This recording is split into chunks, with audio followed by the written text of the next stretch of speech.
You've found AHO Radio. We're authentic human outliers coming together to help heal the fear of being authentic. To bring back genuine human conversation. No hype, no sensationalism, just honest talk about the critical issues affecting society, affecting humankind. And now, here are the hosts of AHO Radio, John Krotec and Bill Protzmann. And a very good morning or good afternoon, as the case may be, depending on where you are in the world, or maybe even good evening. Bill Protzmann here, along with John Krotec. Hey, buddy, how's it going? Beautiful as always, man.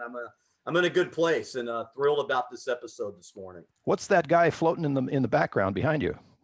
That is the beauty of the darker soul. You know where you go when that happens. And like I said, I'm so thrilled to death to be here with you again, Bill. Yeah, thrilled to death, huh? Thrilled to death. I don't know if that's Freudian slip, but Josh Mantz is a United States Army officer, West Point graduate, whose story is freaking significant.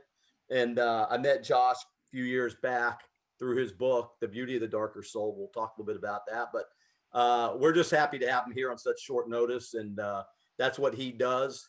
He adjusts fire all the time, and can't wait to talk to him. Yeah, I heard Josh last week on a webinar put on by the PTSD Foundation, where he told his story, and we'll share the excerpts from that in the show notes later on. But Josh, I am so glad to be able to talk to you again live and to help promote this notion of post-traumatic stress as a doorway rather than a wall. So welcome aboard, buddy. Hey, thanks, Bill. And it's good to see you again too, John. It's been a little too long. Yeah, man. So big words: trauma, vulnerability, souls. Josh Mantz, asymmetric therapist, all the beautiful things that you've been doing, and West Point. Tell us a little bit about your background, Josh, and how you got to West Point. Yeah. And then if you'd like to share about the incident that created such a tremendous transformation in your life, and how we can get that story and to help more people. That's a lot. Yeah.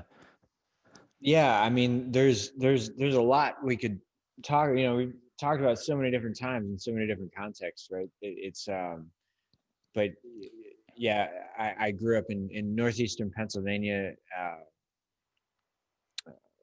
got into West Point, and happened to be the time where, September 11th, the attacks of September 11th happened my freshman year. So it kind of fundamentally changed the nature of the academy for myself and my classmates. And we, within a couple of years, were deployed to the Middle East, and I was in Iraq. And it was over there that I was ultimately shot and had a near-death experience. I flatlined for about 15 minutes after getting shot by a sniper. So that has set the stage for the work that I do in the field of psychological trauma and everything leading up to the present day. So. Yeah, I'm still processing that. I mean, Josh, when you talk about it, it's like, oh yeah, well that happened. Like I went to the grocery store, got shot, flatlined for 15 minutes, and then came back and started doing this. It's like the significance of that, buddy, is just, it's so incredible. I've never been present when someone has passed away. Both my parents have, and I didn't have the opportunity to be there for them. But to be the person who transitions and then transitions back. One of the things that you said about that in your talk on the webinar was how it felt. Why don't we start there? Because what you said was so beautiful. Well, it was, there's a lot about near-death experience research and kind of the accounts that people give. What I really experienced was it was in that final second, that final moment. It was really a feeling of transition, not of a specific point in time. And I'm talking about death, right? So it was, there was no sense of finality to the perceiver, right? When we think about consciousness and we think about it retrospectively, we kind of have to try to re-enter back into the experience as it was happening in real time. And, we know today that I died and was pulled back and flatlined for a certain period of time. But back then I didn't know that as I was actually living the experience. So if we re-enter it into real time and think about how it was experienced that way, there was no perception of finality. It was like a rhythm, a transition, and there's a sense that I have that we fade into death just like we fade into life. Yes. That's what got me. Like we just appear in this moment as in human form, and then we fade out of human form. Right. It's like a fading into something is really so it was really having to, I think we talked, Bill, when we were talking about music and creative arts, and which I think is so important, but because there's a lot of different ways that, so these feelings that we experience, say during peak experiences, during near-death experiences, or trauma, or whatever it may be, it's the experience of novel emotion, novel feeling, novel thought, things that I haven't potentially even knew existed before I experienced them, right? Do you mean like pushing the envelope on something that you already feel, or something that is brand new that you've never ever felt before? Something that is brand new, essentially, because of its heightened intensity. For example, I feel fear versus sheer terror, right? Terror being a kind of a heightened version of fear, a more intense version of fear. I see. And when we're experiencing trauma, we can be experiencing an extremely intense emotion that gives us a new perspective on what's possible in life. Same holds for experiences that we perceive as positive.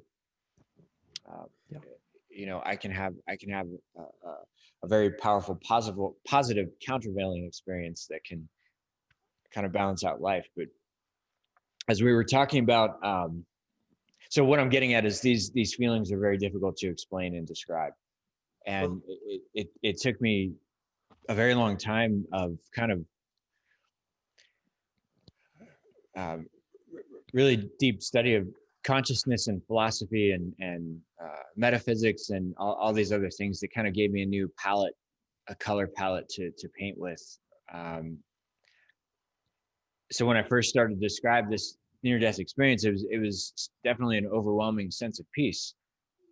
But for the longest time, I described it as, everything just kind of faded to black. It was the most peaceful experience in my life, but it was a fade to black. And that's true at a really broad level. But the question I'm asking now is, what happened during the fading? Yeah, let me back up just a second there. So Bill describes, meeting somebody like yourself that basically, for all intents and purposes, was technically dead.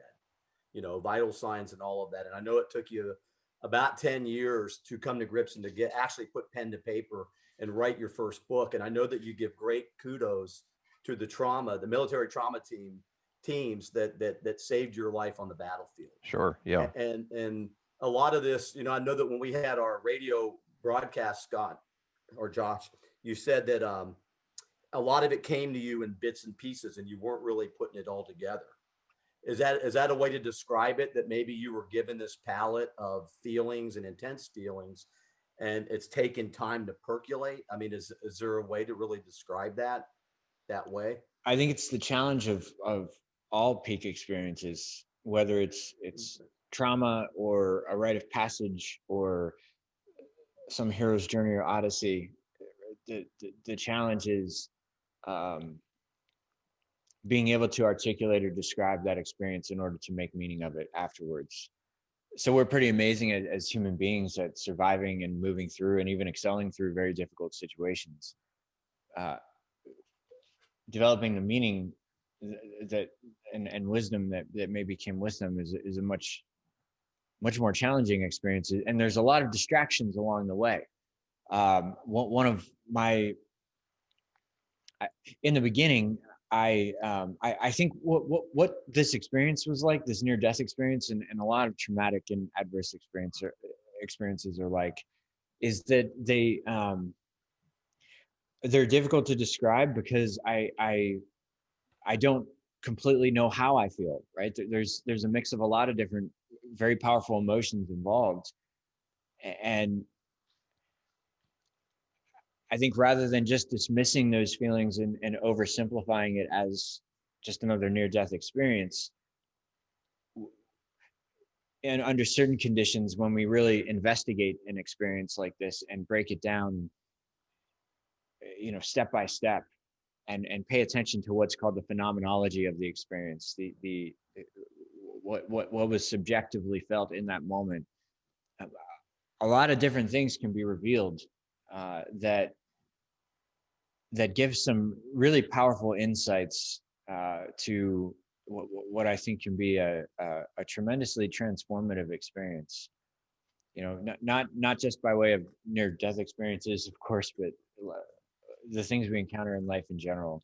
We have all the wisdom we need to grow from them already within us.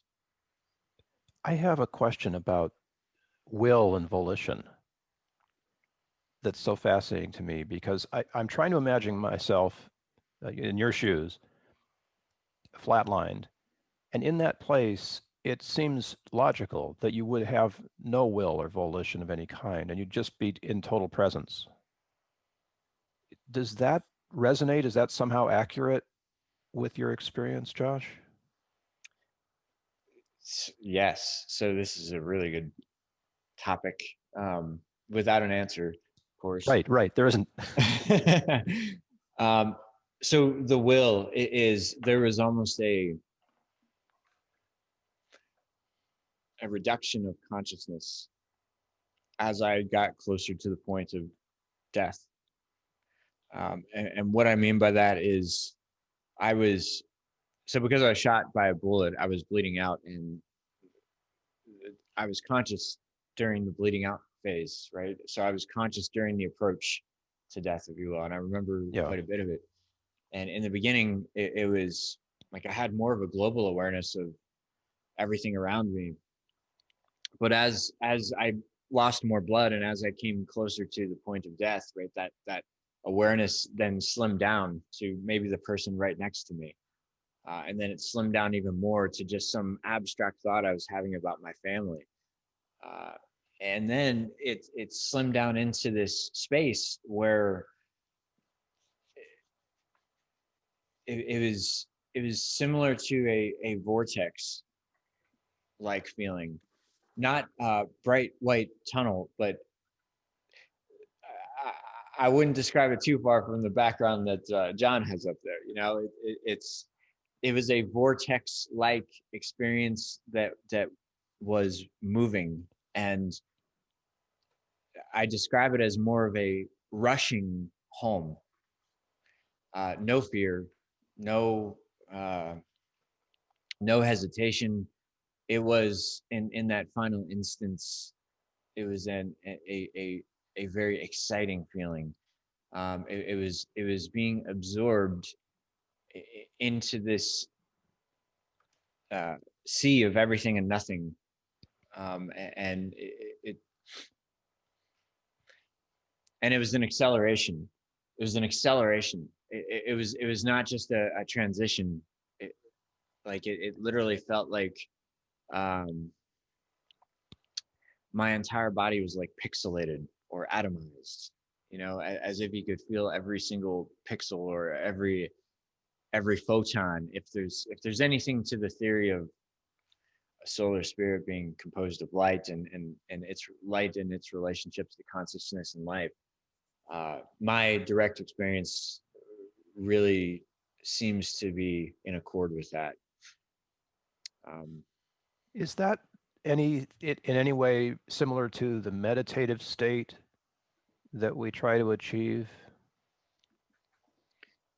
I think there's a lot of yes. I think there's places in the realm of human consciousness that we can access in different ways. Meditation being one of them. I guess the only thing that's maybe different about the near death thing is we are actually dying. So I wonder. It's an interesting question to ask. Is like, that's why it's why I focus so much on kind of the last second, the transition point. This feeling of at some point acceleration into the absolute, right? Acceleration into everything and nothing, and to be excited about that, like a rushing home. It's that accelerating feeling that I'm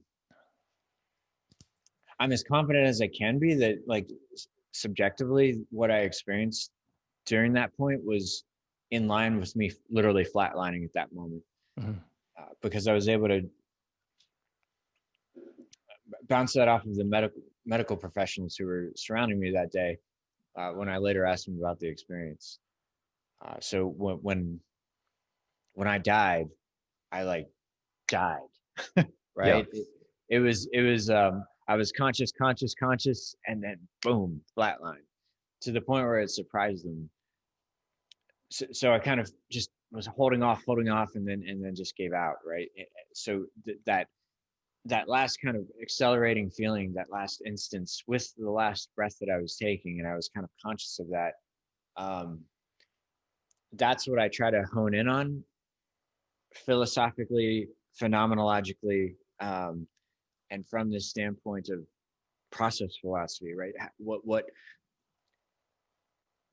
this feeling happened, and then this feeling happened, and then this was perceived, right, millisecond by millisecond. And it's amazing how much detail is revealed in that, and just kind of some of the insights that are garnered from going to that level of depth. It's not something I recommend everybody to do. You really have to want to do it for yourself, but consciousness gets really interesting when we start studying it at that level. Yeah, let's look at that, Josh. So the way you describe it, man, it's like Josh Mantz A and then Josh Mantz B. You know, it's edition 1 and then edition 2, with obviously edition 2, you sitting right here. You know, you're gone.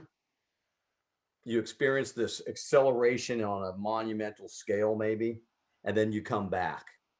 And then from the way you've described it to me and others, you know, I've watched a lot of your things, is you describe it as this flood of emotion that's almost accentuated, like the guilt and you know, what's the messaging, what's the purpose, why me, why am I still here, and all the things as somebody that I suppose that has a near-death experience is going to go through. So that connectedness to your soul, the way you describe it, is absolutely fascinating.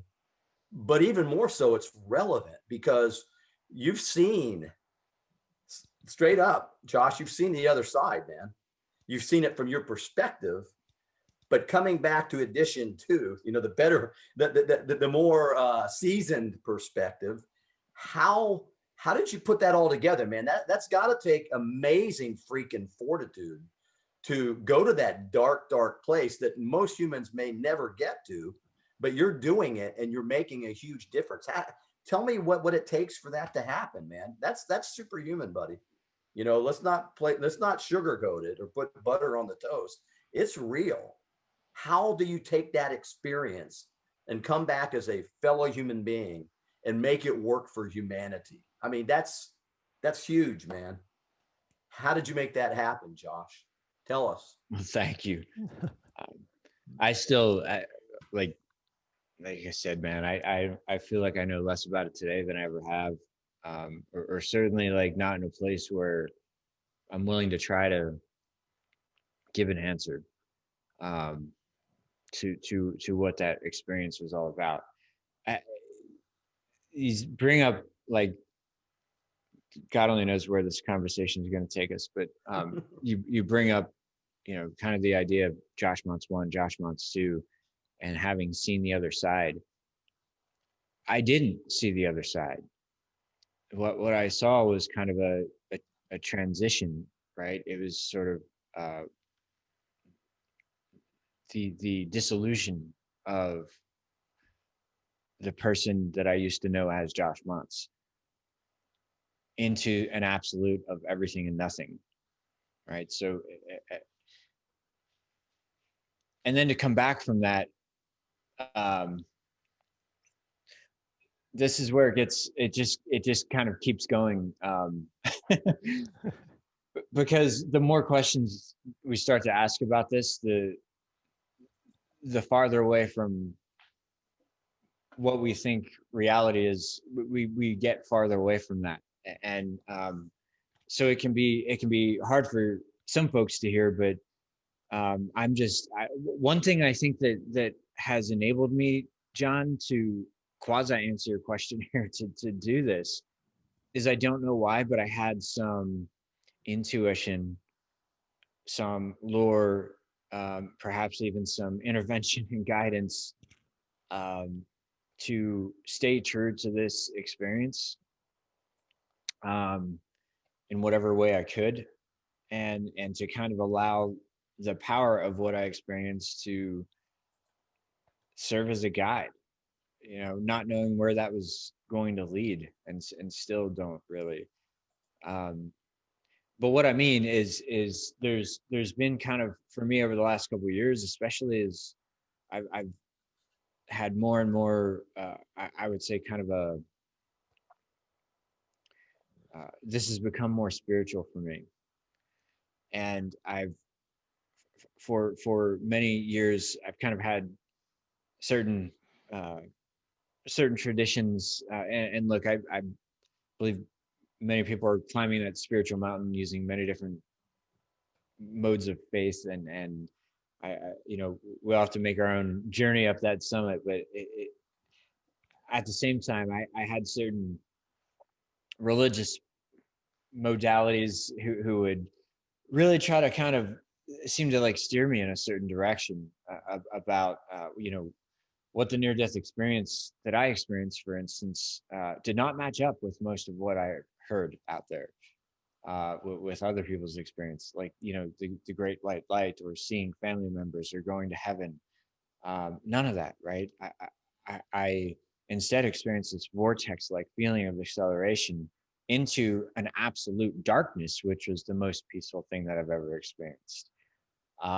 So it was, and that's one way to look at it, is that all light must emerge from darkness, and it's kind of a paradox, is that that, and I'm just again talking very broadly here, but that absolute darkness, right, is actually kind of really is this place of sort of eternal rest and peace and love.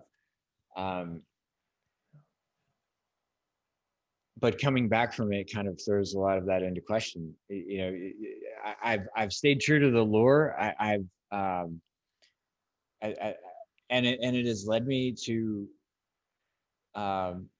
exploring spiritual traditions, and spiritual modes of thought in ways that allow me to talk, I think, a lot more accurately about the experience now.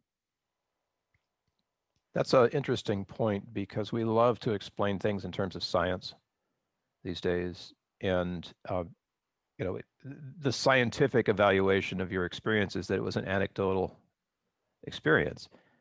We can't actually measure anything that happened to the body of Josh Mantz during that 15 minutes with any kind of accuracy. So I think the spiritual place is the exact right place to go, and to mine whatever insights are there and bring them back. If that's your life work, man, that's incredible life work, whatever it might be. Accelerating into the unknown, but staying true to the calling. Well, that's a huge adventure. It is, isn't it? It's kind of the adventure we're all on, is, it's trying to blend physics and metaphysics, right? Yes. One is, who painted it was a painting by Raphael, Plato and Aristotle, called The School of Athens. And Plato is pointing up, kind of towards these eternal ideas or eternal forms, he called them, things that we strive for that are more perfect than us because we are moving towards the forms, right? So Plato's pointing up, and Aristotle, his students, pointing down towards the earth and science and what we know. And it's actually like, even though they're pointing in opposite directions, their philosophies are so closely similar that they're struggling with this tension of what do I discover in front of me versus what can I potentially know innately, right? By way of the universe. So yeah, it's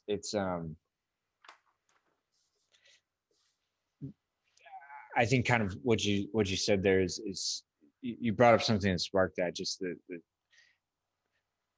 this struggle to you know, science always has its blind spots, and it always will, but it also has illuminated so much for us, right? And so it's kind of like this idea that every scientist should really be a philosopher, and every philosopher a scientist, and really trying to hold true to all of experience, and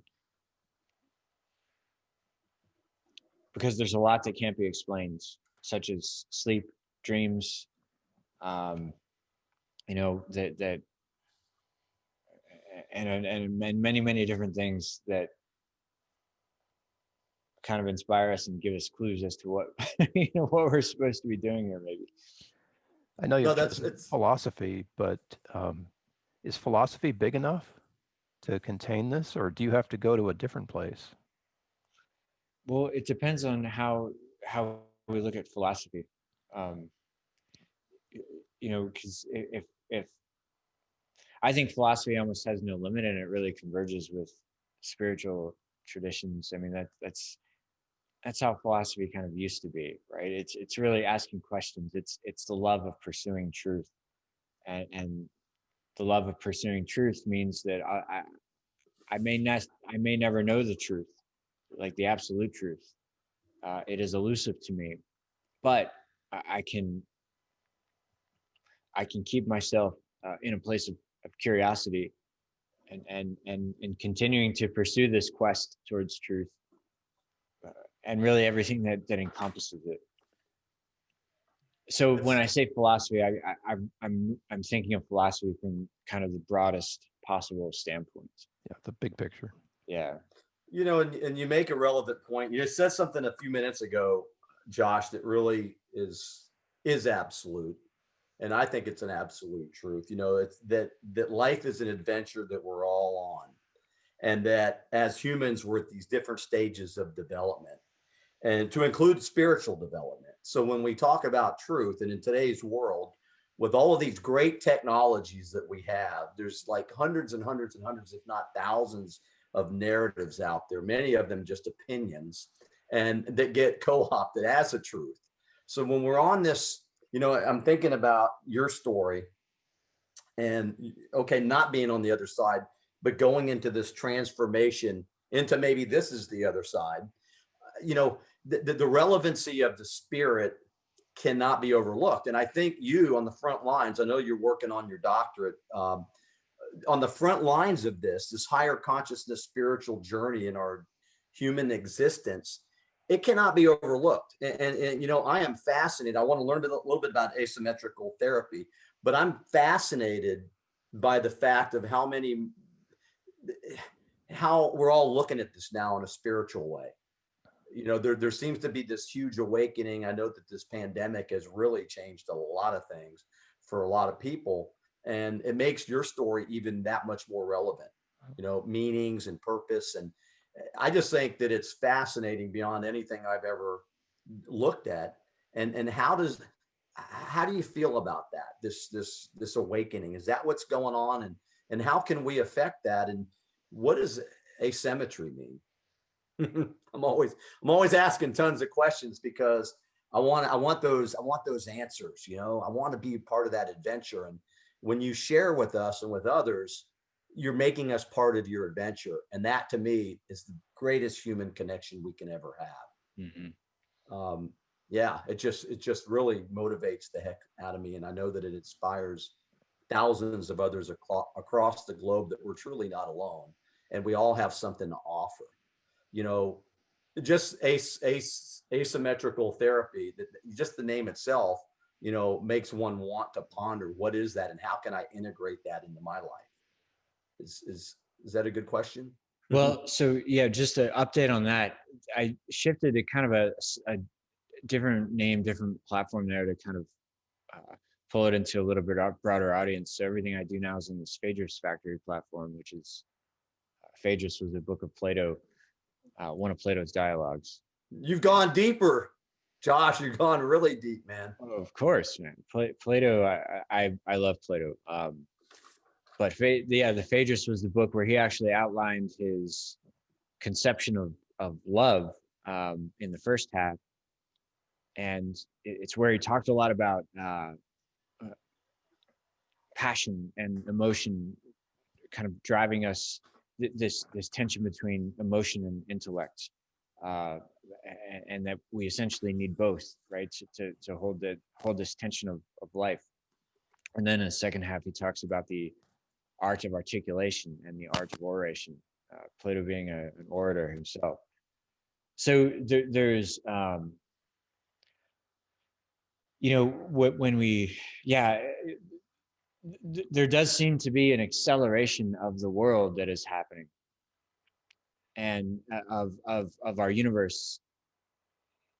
I think one of the most disruptive, and I mean this in a good way, the word disruptive in the positive sense, but one thing that really just opened my eyes to thinking about consciousness in an entirely different way is the study of cosmology through my grad school program in California Institute of Integral Studies. So it's amazing when you take cosmology and consciousness and philosophy and put them all together in this really unique program.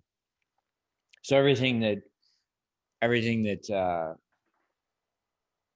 kind of I think of really has kind of a universal foundation, or a foundation of nature, a foundation of the universe, and that traveling back at least as far as 14 billion years, and to see how things have evolved over time is like it's too complex for statistics. You know, I think it was Stephen Hawking who calculated this, but it might be somebody else, but that it was like the universe is riding a razor's edge. It's a principle that one of my professors called seamlessness. That if the universe would have expanded just a fraction of a second faster, it would have overexpanded too fast and become diffuse. Nothing would have been able to bind together. And if the universe would have expanded just a fraction of a second slower, it would have collapsed into itself and never came into existence. So there's this just fine line of our universe that has allowed all of this to come into existence, and it seems that if it is left up to chance, like we came to be far too fast for statistics to allow. There's other things that are just mind-blowing to really think about in terms of what does it mean to be us and what's our role in this universe. Is, well, one is the idea that, you know, the universe is still expanding. It is expanding faster, right, than even the speed of light. If you basically take it from both spectrums. But what does it mean that our universe is still expanding? What does it mean that we're still kind of, the universe is still creating its way into something, that it's not just a big bang that is sort of fizzling out. It's still going, right? And we are still on that. So and then we look at in terms of, how our human consciousness develops, and we really got to think of just how powerful this moment is the very moment that, can you imagine what it would be like to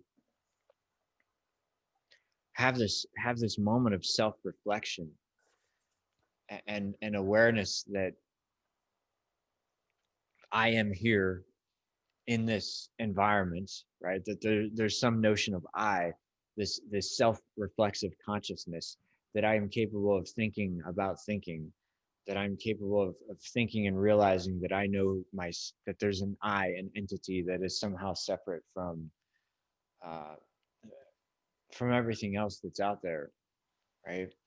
And that where we've come since that moment of self-reflexive consciousness to now, which really hasn't been very long, it's a blip on the screen, but what you see is just like this incredible acceleration happening virtually everywhere we look, with technology, with the expansion of our knowledge, with the ease of communication globally, the rate at which the speeds of technology are increasing, and everything's kind of coming to this point of extreme pressure and extreme change right now. So what we become aware of as human beings, and its relationship to our sense of self is very important. Once upon a time, we believed that everything revolves around the planet Earth, and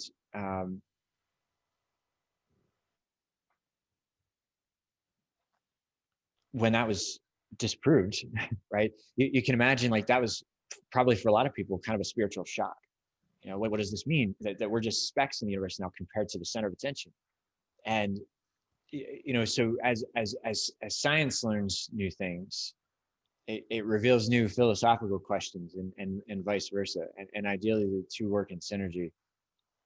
Our conscious awareness in terms of what we become aware of is,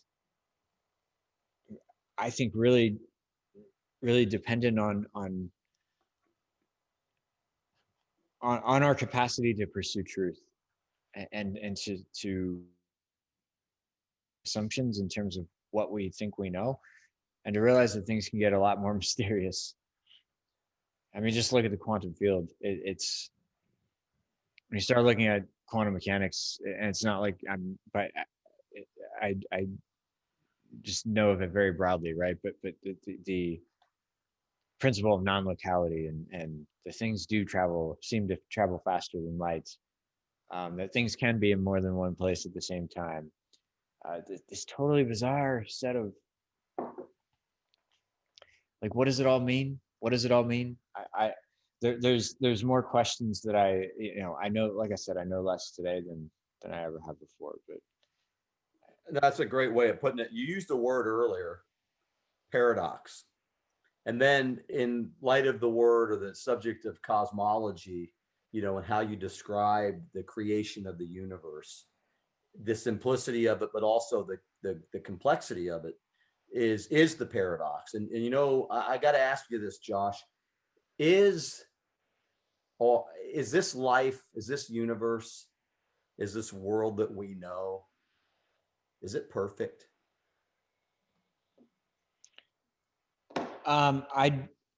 There's probably a lot of ways you could look at answering that question. Well, at least two, right? Yes or no. I think, given the fact that it is changing, right? That we are changing, that we are moving somewhere, it appears to be a creation in motion, a creation that is still in being, moving somewhere towards potentially some more perfected or more stable end state. I don't know. There's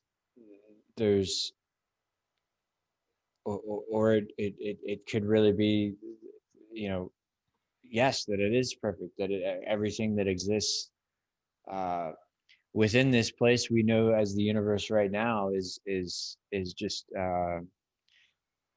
although in a constant state of transformation, it is still the totality of it is still everything and nothing, and thereby perfect in that sense, right? That is derived from say the will of God, or the will of the absolute, the primal urge. But again, I stay in kind of a state of unknowingness about that. You know, that's a great answer, by the way. That's a perfect answer. Let me ask you this, and then, you know, I don't want to hog this thing, but, you know, in the spirit of humankind, or in connectedness, or in that you mentioned love, the proverbial 4-letter word that it always comes back to. And I don't know if this has happened yet, or if you even knew who the person was who shot you, but is there anything that you would say to that person, knowing what you know now? If you could sit down face to face in a peaceful realm, is there anything that you would want that person to know? Well, I never blamed the sniper. The sniper did what we would have done, and there's something about even conflict where conflict can even be some, you know, it's interesting how much, not across the board by any means, but it's interesting how soldiers who are actually participating in conflicts can sometimes feel closer to sometimes their opponent than they do their own people in some ways. You know, you remember like back in World War II, sometimes they would pause the war, come out and shake hands and kind of just share the essence of soldiering together is kind of what they shared. The essence of, you know, they have a cause that they're fighting for, and we have a cause that we're fighting for. And, you know, it's, so I never in that sense, blame the sniper. I think there's, you know, yeah. So I hope that there's things that I think conflict in some respects, you know, there's so many variables, and there's so many things that just, the convergence of a lot of different forces seem to come together, and it seems like we as a humanity, right, as a species, just over and over again, we're in these, we're coming into these constant cataclysms, and then resetting ourselves and growing from it, and another cataclysm, reset, regrow. So, you know, when you look at how many conflicts have happened in our history, it's pretty sad. But yet our memories seem to be pretty short. So I just kind of have, even in that way, I try to retain like just a deeper appreciation of, you know, where our species has been, and hopefully where we're going, into a place of less and less conflict. That's a beautiful answer. Empathy. Look, the place to start understanding conflict is by, the place to resolving conflict begins by understanding it, and understanding it means, a lot of times, coming from a place of empathy, learning how to empathize, learning how to genuinely understand the concerns of the other side. You know, so when we can introduce humanity into the conversation, I think that's a very crucial aspect that sometimes is overlooked. I feel that happening more and more in the last maybe couple months, which is interesting. People are sort of putting aside their differences and focusing on the common things rather than continuing the battle, shall we say. And I don't know if that's something you guys have felt or not, but in the small circle of people that I interact with regularly, that seems to be the ethos right now. It's not giving up your opinions, it's offering empathy to others' opinions which seems to be in line with your idea of like cataclysm, reset, grow, and then repeat. And what was the book, John? The Fourth Turning. It seems like history does this in a cyclical way. And although we may not, move the ball too much, at least we're not sitting still, right? And in this sort of turbulent time, at least in America, I feel that we have that opportunity. And I'm always like, okay, so bring it on. Like whatever it is, let's get it done, right? Let's have the conflict.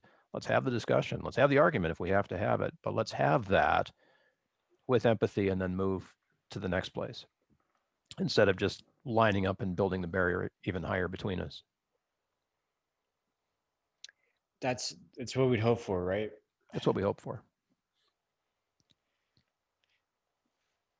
And then we enter the cancel culture, and this lack of empathy and compassion for even listening to the other side. And therein lies the paradox and the great challenges again of leaders like yourself, Josh, who have a methodology, and you hate to even simplify it and say a story because it's your life.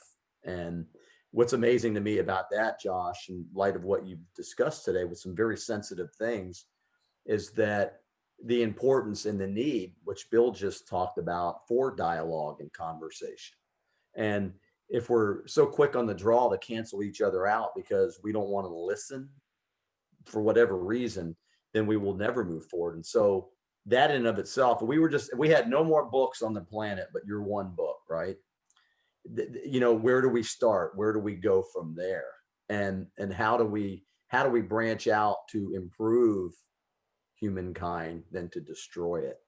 And I'll tell you, I don't know much about Plato, Josh, but you've certainly, the little bit that you've described it today makes me want to learn more. And that's the importance of one comment in one hour dialogue that can improve the world, because I'm sure knowing a little bit about Plato is going to make my life better. So that in and of itself, you just improved my life today just by mentioning Plato. Well, I think Plato improves all of our lives, or can. One thing that I just really appreciate about Plato is his just disarming simplicity of how he thought through things. And his teacher being Socrates. All of Plato's works take place as dialogues. It's not written prose. It's dialogues, like a conversation. It'd be like me going afterwards and writing a book and becoming the character of both of you to describe this conversation. And he just has this way of bringing out wisdom and thought that we kind of think we know quite a bit today, or perhaps know more than the ancient Greeks did. So reading Plato is, and a lot of the ancients, right? Just philosophy in general is very humbling. It's a very calibrating process, because you just find out that, number one, Plato asked these questions better than I ever could. And he was doing that thousands of years ago. Things that I've wrestled with for 35 plus years before I really started to go into philosophy. And that's kind of what I think happens in a good grad school program, or if you're really exposed to kind of studying philosophy in a way that heightens curiosity. Right. It's that when I look back thousands of years and I realize these people were already, just so far ahead of the way that I think about this stuff, I'm like, now, wow, what else did I miss? And from that point forward, then I would say I became much more of more aggressive student of history, and trying to figure out what else I missed along the way. Why not try to build upon all the thought that came before us, and to kind of get a better context of where we're at today and where we're moving and to come. We'll see. That's a great title for this episode, Bill. Piling on Plato. because you just, the key word that I just picked up from you, Josh, is the word add. And, when we add something positive, we improve it. And that in and of itself is an improvement to even the very basics. I mean, I don't know a lot about philosophy, but I'm going to learn. And maybe some of the stuff I did know and just didn't know I knew, or anybody that's listening, but how can we work together? Or better yet, what is your personal mantra? How can we learn from Josh Mantz, and how can we take your message and connect it to our own lives and make it for improvement? How do we make that happen? Well, I'll kind of borrow one from like all the mantras I have. I've kind of been always found through life experience or other people who have done it. One, since we're on the topic of philosophy, right? Maybe I could say this. Like my professor, one thing he told me when I first started this program was basically read above your pay grade, read above your ability. And to do that, sometimes you need to read things out loud. And boy, I went kicking and screaming. I didn't have any issues reading above my level. That was challenging, and I appreciate the challenge. But when that kept getting harder and harder and harder, there were points where I might get through 25 pages a day. Which for philosophy sometimes that can be enough. We often try to speed through reading so much, but if you're taking on somebody like Plato or any of the philosophical thinkers, right, especially back then, I'd encourage you to read it slowly. Read 10 pages a day, and read it as if you're really trying to read with the person who's writing it. And so reading out loud can help with that. As a guy, I've done a lot of speaking, so there were times where I actually had to, okay, what am I going to do to get this? I would pretend that there's like an audience in front of me, and then I'm reading this book cold for the first time, but that I know the information in it, right? I'm like, there's tricks you can do to take on kind of more complex philosophies down the road, but I guess the mantra, if you will, would be that we have a wealth of knowledge at our fingertips today, and I think certainly me, I feel this way, and I'm sure others would too if they think about their own lives. But I've got more life experiences that I could probably process in a lifetime. Like if I was to really try to derive meaning from all of them. So I've been fortunate to have this really rich life with a lot of rich experiences, and I have access to a lot of these incredible books that can help me think differently about those experiences and cultivate a different form of truth or wisdom. And I when it comes to our internal development, I'm not sure that there's much that can beat that. Let me give you one more piece about Plato, if you want it.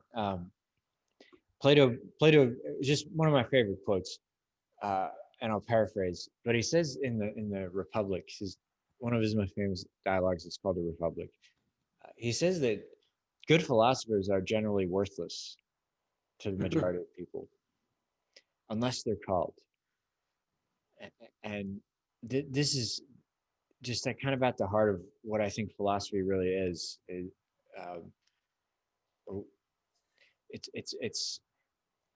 He distinguishes between what he calls what's the word he uses? I forget. Basically, bad philosophers and good philosophers in his book. And he said the good ones, they're generally worthless unless they're called. The quote unquote bad ones they're he's kind of pointing to folks that sort of stop short of the true nature of what he believes philosophy is, that of pursuing truth.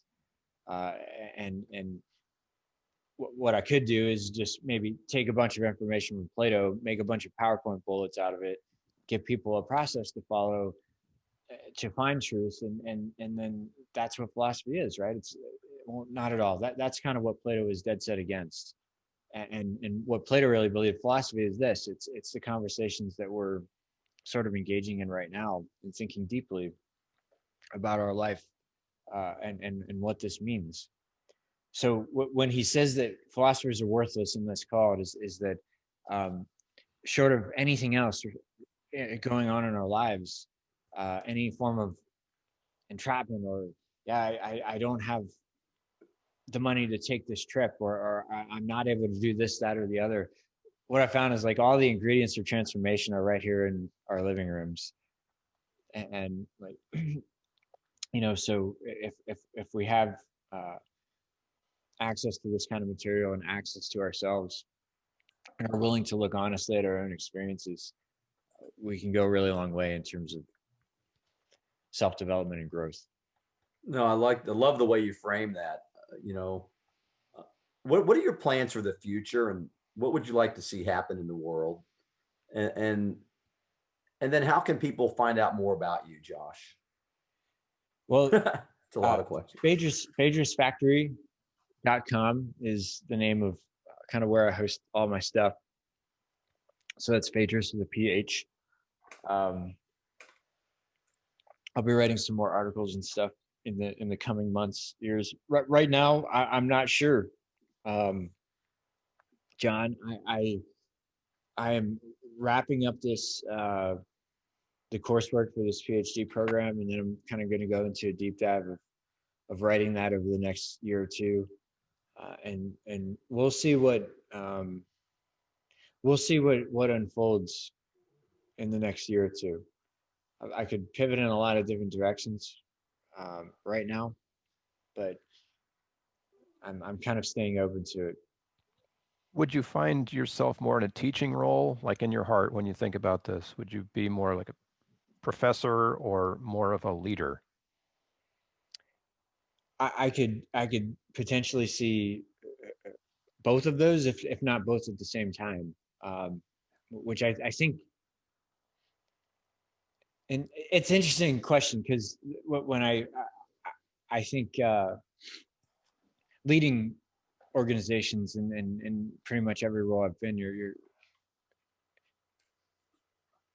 kind of a big function, I think, of great leadership is really being that catalyst to inspire a team and to help them understand more about the mission, more about themselves, and to pull everybody together. So it kind of turns into this teaching role in a lot of aspects. But I've always kind of seen myself more, since I was a kid, just in I don't think I'm designed to be straight academia. I really enjoy it, but I think we'll see what happens. We'll see what happens. Yeah, I see. I visualize the Phaedrus Factory, humankind retreat center, where the philosophers of the planet come to converge, once a year, and you pick out the location. But all I can say is that we're extremely grateful and humbled to have you here, Josh, on AHO Radio. And and I know Bill, he's just wild about the work that you're doing, and so am I. And congratulations for your success. And from the bottom of our hearts, we're glad that you're here, and I know you are too. And as are you're probably helping people in ways that you don't even know yet, the nature of the universe. But I just think that you're doing great work, and you're doing the universe's work. And without people like you leading the way, people like Bill and I, we hunger for inspiration. So, thank you for satisfying some of our inspirational hunger today. And we look forward to the future and hope to have you back on again as you move forward to change the way the planet operates. I mean, pretty cool stuff, brother. I'm so happy that people like you raised their right hand and did the things they did so I can have a life that I have today. And I mean that a lot. So thank you. Well, thanks to both of you as well. And it's always good. It's always good chatting with you. And I hope that if this gave you something. I feel like I'm not saying much of anything on these anymore. When you start to talk about consciousness, I don't even know what I say. But if it was inspirational for you at all, that's great.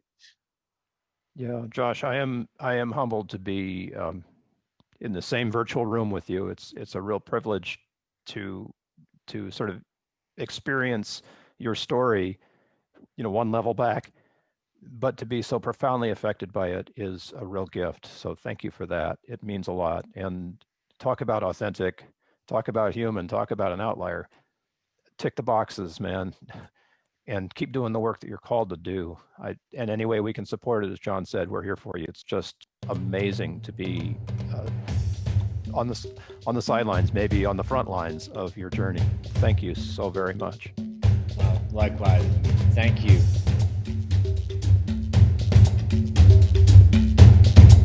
Thank you for joining us on this episode of AHO Radio. Information we mentioned is probably in the show notes, but if we missed anything, please let us know and we'll get it added for you. Subscribe to the AHO Radio channel on YouTube to stay connected, and as always, we wish you health, success, and significance. AHO!